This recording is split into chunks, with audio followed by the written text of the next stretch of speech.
Hello everyone and welcome to my Soap Twist 24 channel. I hope everyone is having a wonderful day.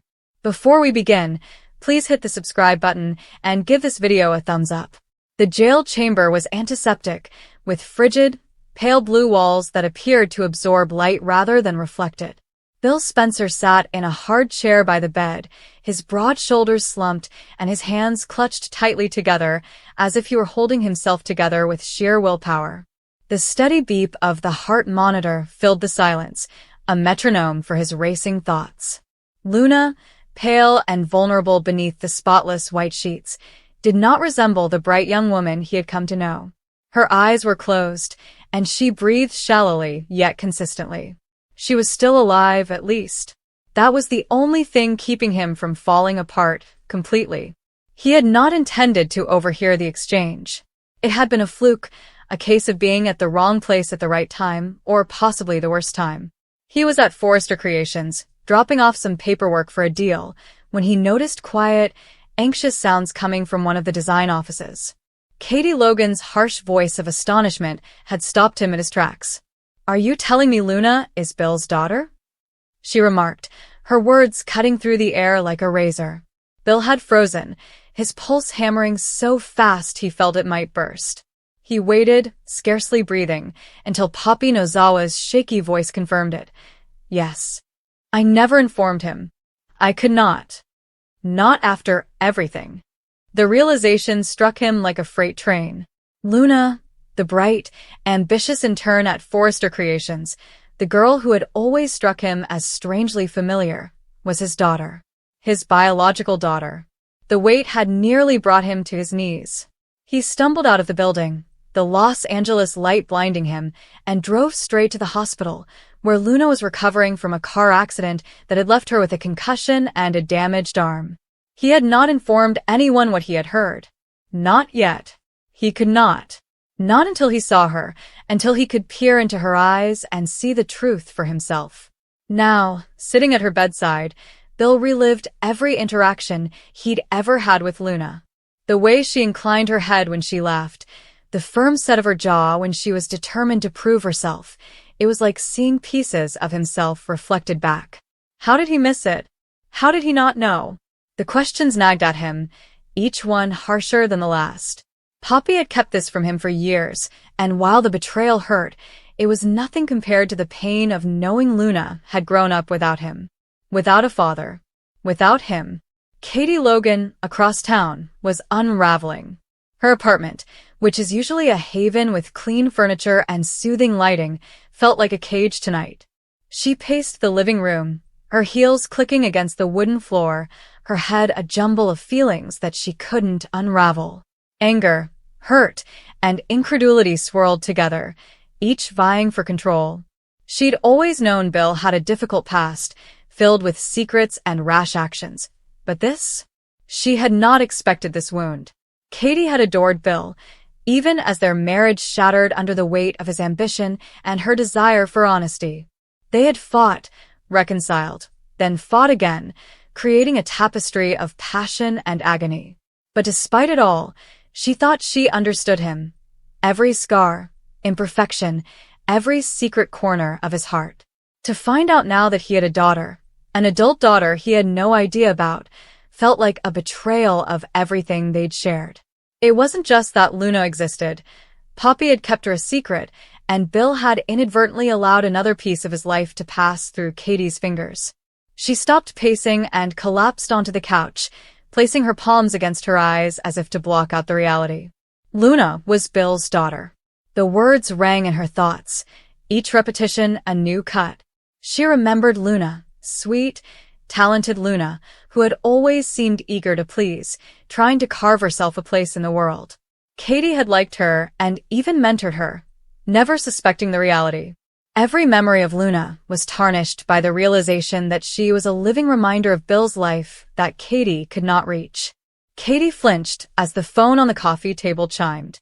She didn't need to glance to recognize Brooke, who was most likely checking in after hearing the whispers that were already circulating throughout the Forrester and Spencer families. The news was too enormous to contain for long. Soon everyone would know. Hope, Liam, Ridge, and Steffi. Katie's stomach churned just thinking about their pitying eyes and muttered questions. She did not want their pity. She needed answers. She wanted to scream at Poppy for being silent, at Bill for his blindness, and at herself for failing to recognize the warning signs. But more than anything, she needed to know why this hurt so badly. She and Bill weren't truly together anymore. They'd been co-parents to their son, Will, and sometimes confidants, but their amorous days had passed. So, why did it feel like a new heartbreak? Why did the sight of Bill sitting by Luna's bedside, coping with his new reality, cause her chest to throb with a need she thought she'd forgotten years before? Back at the hospital, Bill reached out to brush a strand of hair from Luna's brow. Her skin was warm, and simply touching her grounding him in the present moment.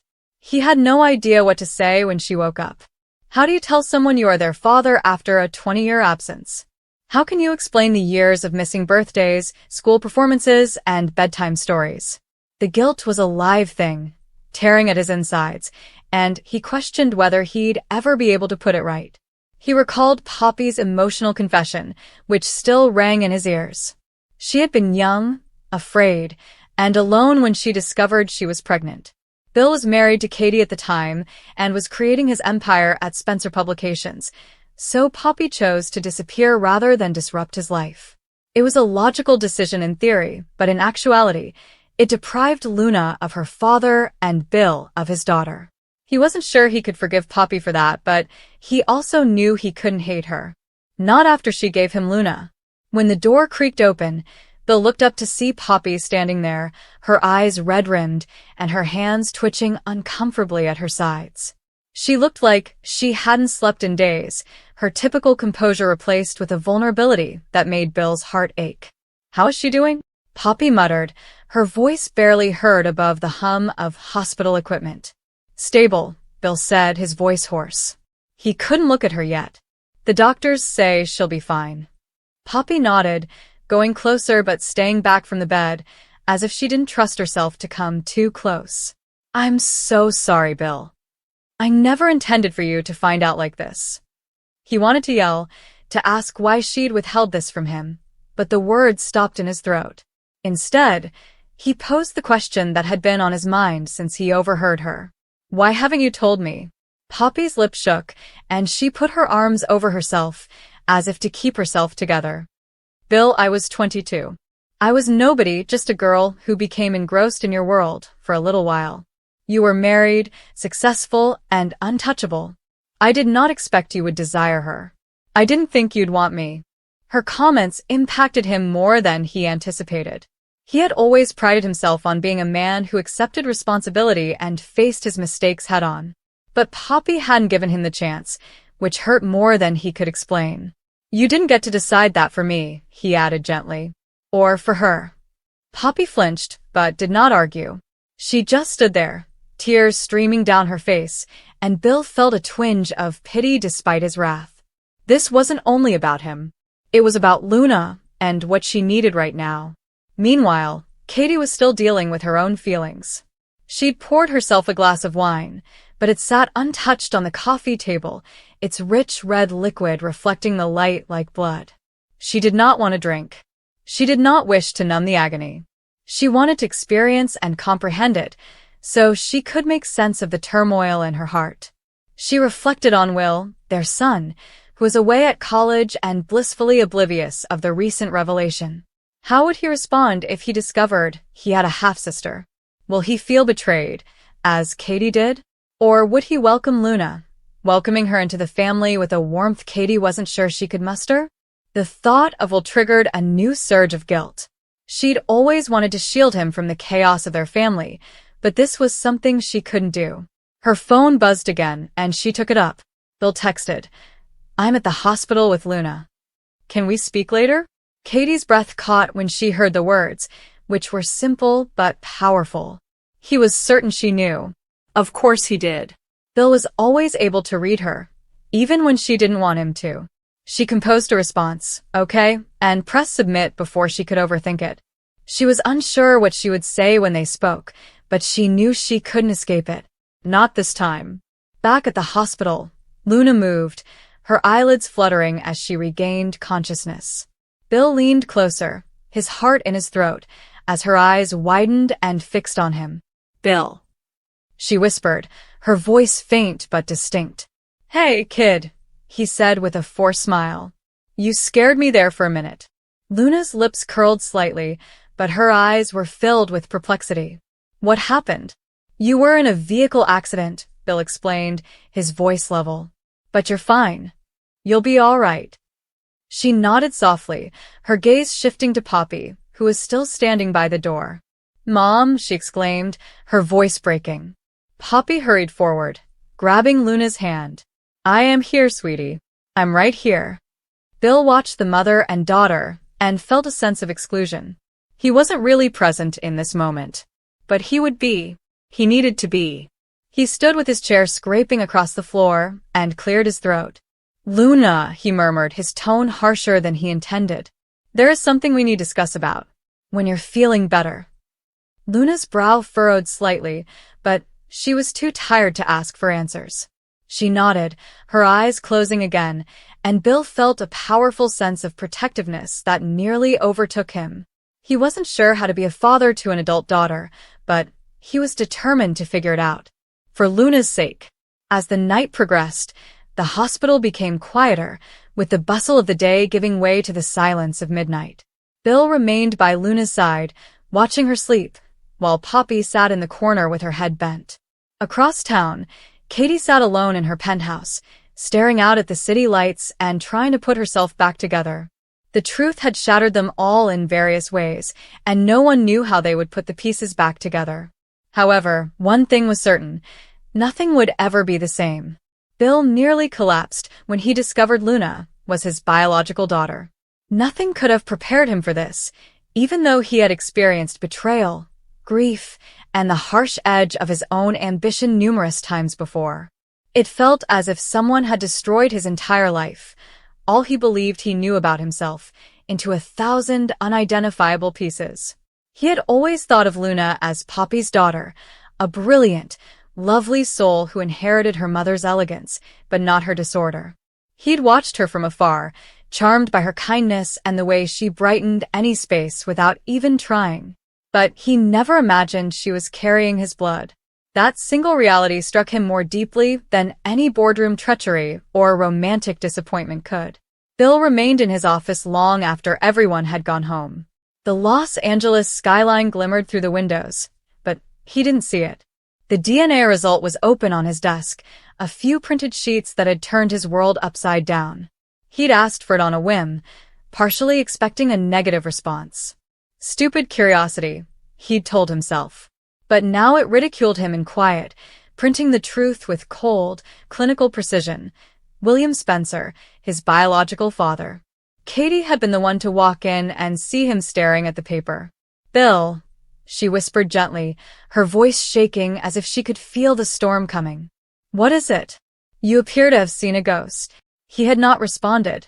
For a long time, all he could do was lift the page and present it to her. Watching her expression as she read the words was like reliving the discovery all over again: astonishment, perplexity, and disbelief. Then there was something else, profound, raw pain from a wound that may never heal. "Katie," he muttered finally. "Luna. She's mine." Her hand moved to her mouth, the page crumpling slightly between her shaking fingers. "No," she replied, shaking her head. "That is not feasible. Bill, you can't. You'd have known. You would have told me." "I didn't know," he said hoarsely. "Poppy never informed me. Not once." Katie took a step back, the air between them thick with recollections of every lie, betrayal, and broken promise that had plagued their relationship for years. She had forgiven him so many times that she had lost track, but this time was different. This was more than simply a secret from his past. This was a living, breathing being. "Is she your daughter?" Katie repeated, as if speaking it out would make it less real. "Did you have a child with Poppy and not realize it for years?" Bill rose and attempted to approach her, but she turned away, her voice breaking.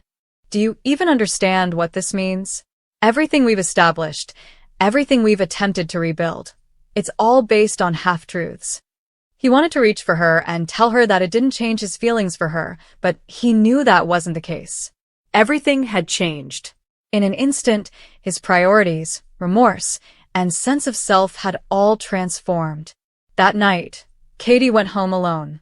Bill did not sleep. Luna occupied his thoughts, her laughter, her kindness, the way she spoke with such soft sincerity, even while the world around her was noisy and harsh. He remembered every moment he'd shared with her, every time he'd admired her strength, and now those memories were hauntingly clear. She was not just a young woman he admired. She was his daughter. He felt both proud and humiliated at once. He was proud that she was his, but he was also ashamed that he had not been there for her. He had missed every milestone she had achieved, every pain and success. The shame ate him like rust on steel. When he encountered Luna again, it was by mistake. She was at Forrester Creations, speaking with RJ and laughing about something light and simple. Bill stood there for a long time, unseen, observing her smile. He wanted to tell her the truth, to run forward and declare, "I'm your father," but the words remained in his throat. How would you tell someone something like that? How do you open up a person's life and expect them to thank you? He said nothing that day. He turned to go silently, his heart burdened. But, as Bill had discovered too many times, secrets don't stay buried forever. The truth was revealed by someone else, Poppy, who could no longer hold the secret. It happened during a meal intended to be joyous, a family gathering filled with laughing. And suddenly, in a single breath, everything changed. "Luna," Poppy began softly, tears welling in her eyes, "there's something you need to know about your father." Luna halted, her fork halfway to her mouth. "What are you talking about, Mom?" Bill was there, too, his heart pounding in his chest. He could see it occurring and felt the moment disintegrating, but he couldn't stop it. Poppy looked from Luna to Bill and back again. "It's Bill," she muttered. "Bill is your biological father." The stillness that followed was so profound it hurt. Luna glanced at her mother, then at Bill, as if attempting to solve a conundrum that didn't make sense. "What?" she eventually managed to say. "No. That cannot be correct." "That..." She looked at Bill, her voice shaking. "Is this true?" Bill's throat felt dry, and he nodded slowly. "Yes, Luna. It is true. I discovered out recently. I swear I didn't know." Her chair scraped noisily as she rose up, her face pale and her eyes wide with confusion. "You didn't know?" she repeated, nearly giggling at the folly. "You just what? Did you find out and chose to drop this on me right now?" "Luna," he began. "I didn't want you to find out this way." "How should I have found out?" she demanded, her voice breaking. "Over coffee? Is this a business meeting? Or another of your major announcements?" Bill stretched out, but she moved back. "Don't," she whispered.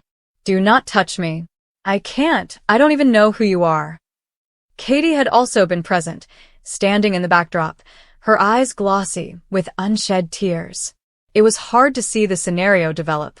She loved Bill despite everything, yet this revelation slashed into her like a razor. When Luna exited the room, the quiet felt definitive. Later that night, Katie confronted Bill again. "You've lost her," she admitted quietly. "You lost Luna before you even had an opportunity to meet her. And I'm not sure if I can forgive you this time." Bill did not argue. He simply nodded, knowing deep down that she was right. Days passed, yet time became meaningless. Luna avoided him, and all attempts to communicate were met with silence. Poppy attempted to intervene, but the harm was done.